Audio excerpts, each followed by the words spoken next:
Donc, merci beaucoup pour l'invitation de parler de ce sujet pour le Flash aujourd'hui.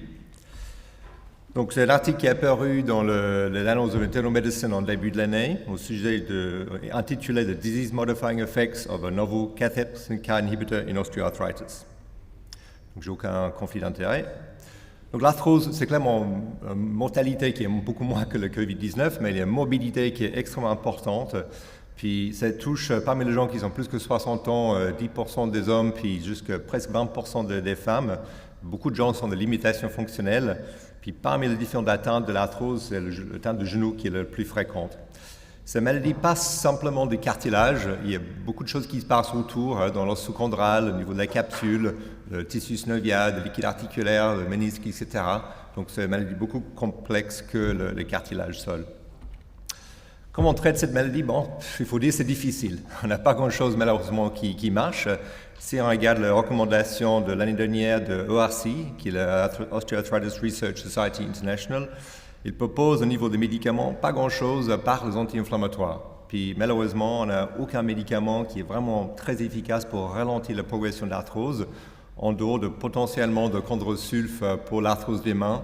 En tout cas, en ce qui concerne le genou, il n'y a pas beaucoup d'évidence. Donc, on a clairement besoin de médicaments. Il y a beaucoup de pistes, beaucoup de cibles thérapeutiques. Donc, on peut cibler la douleur. C'est ça qui se plaint le patient en principal. Donc, il faut essayer de calmer la douleur. Il y a beaucoup de pistes potentielles.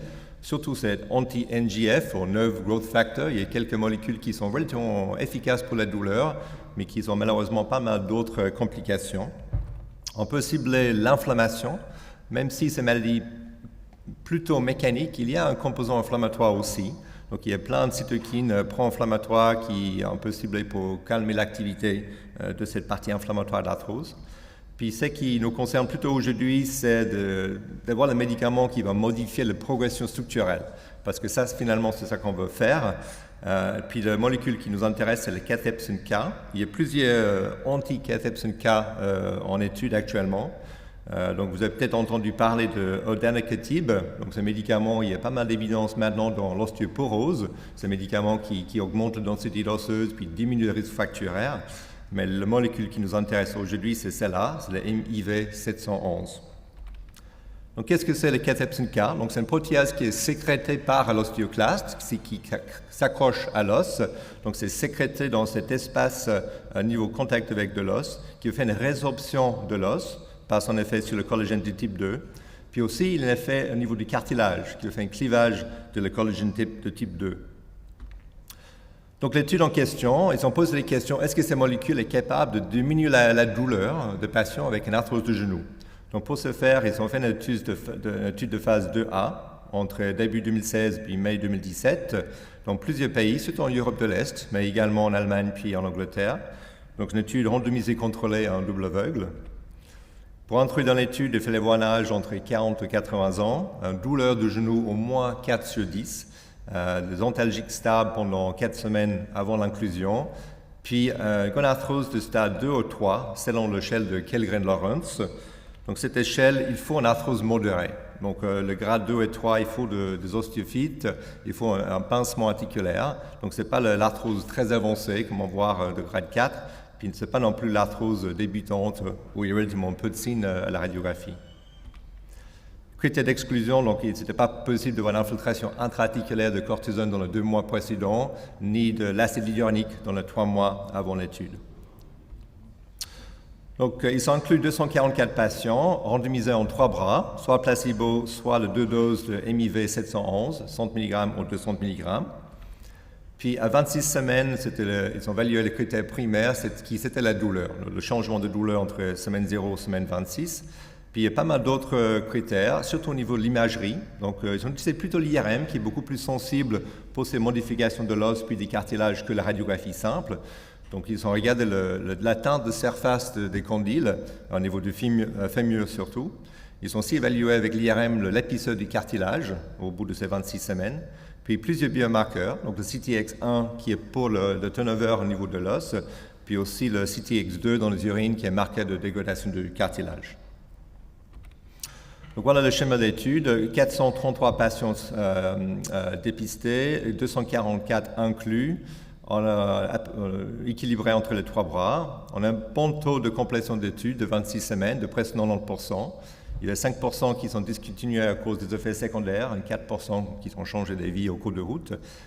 Il y avait une phase d'ouverte d'extension, mais qui est très peu décrite dans l'article. C'est écrit dans le fichier supplémentaire, qui sont plus que 250 pages, si jamais ça vous intéresse. Donc, je ne vais pas trop en parler de cette étude d'extension aujourd'hui. Voilà la table 1. Donc, on voit qu'il y a une population assez typique pour l'arthrose, avec presque 80% des femmes, âge moyen de 62 ans, un indice de masse corporelle à 32. Puis peut-être une chose à noter, c'est qu'il y avait besoin dans le critère d'inclusion d'un grade 2 ou 3, mais finalement, avec une lecture centrale par la suite, il y avait presque un quart de patients qui avaient une arthrose plus sévère que souhaité initialement dans le design de l'étude. Donc au résultat, donc ici on voit le changement de douleur au cours de 26 semaines à partir de 0. Donc on voit que les trois groupes diminuent assez bien, mais malheureusement il n'y a pas de différence entre les deux groupes traités avec le groupe placebo. Comme on voit avec beaucoup d'études dans l'arthrose, surtout de genoux, et souvent un effet placebo qui est assez fort. Puis du coup là il n'y a pas de différence significative. Numériquement c'était plutôt la dose de 100 mg qui était légèrement plus performant. Pour le critère secondaire, si on regarde ici en haut à gauche, cette surface d'atteinte de condyle fémoral, il y a une progression constante chez le groupe placebo. Dans les deux groupes traités, il y a moins de progression, donc il y a un ralentissement de l'atteinte de la surface de l'os, qui est significatif pour les deux doses. Pour l'épisode du cartilage, à nouveau, on voit dans le groupe placebo, il y a une perte progressive du cartilage sur 26 semaines, qui est plutôt stable chez le groupe traité, mais seulement une différence significative avec la dose à 100 mg. Puis concernant le biomarqueur, on voit clairement qu'il y a une nette diminution de ce biomarqueur de 2 pour l'os et pour les cartilages, rapidement dès la 4e semaine, qui est maintenu pendant le cours de traitement. Dès l'arrêt de traitement, il y a un effet de rebond, puis ce biomarqueur remonte au taux au départ. Dans l'étude d'extension, ils ont redonné le traitement, puis à nouveau, on voit qu'il y a une descente de ces biomarqueurs, donc ça semble répondre assez rapidement au traitement. Au niveau de sécurité, il n'y a pas beaucoup d'inquiétude. On voit le taux des effets secondaires assez équilibré entre les trois bras. Les études plus sévères, il y a très peu de cas, pas de signal particulier. La seule chose, il y a quelques cas de plus d'arthralgie ou de spasmes musculaires dans le groupe à 100 mg. Puis une chose qui n'est pas dans le table, mais qui est discutée dans la discussion, c'est que avec cette étude précédente avec les anti-cathepsin-K, il y avait un certain nombre de complications au niveau de la peau, avec le type de morphée, un peu comme une sclérodermie localisée, qui ne sont pas eues dans cette étude. Mais il y avait quand même des atteintes cutanées plus fréquentes chez ces patients, particulièrement dans le groupe avec la dose de 200 mg. Il y avait un cas d'angiodème puis d'urticaire dans le groupe à 200 mg qui a nécessité l'arrêt du traitement puis la sortie de l'étude. Donc au total, la question, est-ce que ces médicaments diminuent la douleur de l'arthrose de genou? Bon, malheureusement, la réponse est non. Mais il y avait des effets au niveau structuraux qui sont intéressants, au niveau des cartilages de l'os, qui sont prometteurs. Donc, globalement, je trouve, c'est une étude qui est bien conduite. Il y a des randomisés contrôlés versus placebo. Il y a un nombre de patients qui est suffisant, puis avec un calcul de puissance qui était bien décrit. Il y a presque 90% de gens qui ont complété le 6 mois de l'étude. Il y a un bon profil de sécurité qui est rassurant. Puis, je pense qu'il faut dire, même si on n'a pas obtenu le critère primaire, c'est quand même encourageant de voir ces modifications au niveau de l'IRM puis des biomarqueurs dans l'arthrose. La faiblesse, bon, je pense clairement le suivi est trop court. Il y a des études qui montrent clairement qu'il faut au moins 2 ans, presque plutôt 4 ans, pour voir le bénéfice au niveau de la douleur de modifications structurelles. Donc je pense que c'est un peu optimiste d'espérer un changement de douleur à 6 mois. Les critères primaires étaient la douleur, qui probablement ce n'était pas un bon choix.